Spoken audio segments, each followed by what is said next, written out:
నమో నారాయణాయ. అందరికీ నమస్కారం.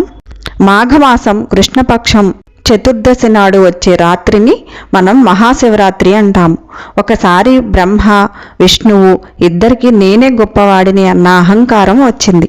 అప్పుడు శివుడు అనంతమైన జ్యోతిర్లింగంగా అవతరించాడు. అప్పుడు శివుడు చెప్పాడు, ఈ స్తంభానికి మొదలు చివర ఎవరు కనుగోగలిగితే వాళ్ళు గొప్పవాళ్ళు అని. విష్ణువు వరాహ రూపంలో భూమి లోపలికి వెళ్ళిపోయాడు.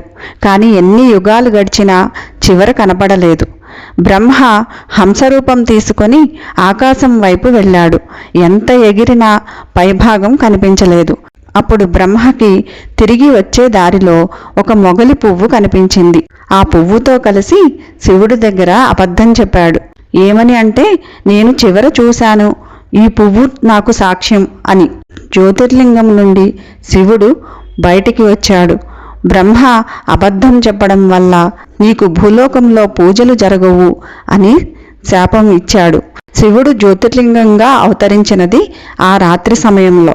అందుకే రాత్రంతా జాగరణ, లింగాభిషేకం, ధ్యానం చేస్తాము ఆ రోజు.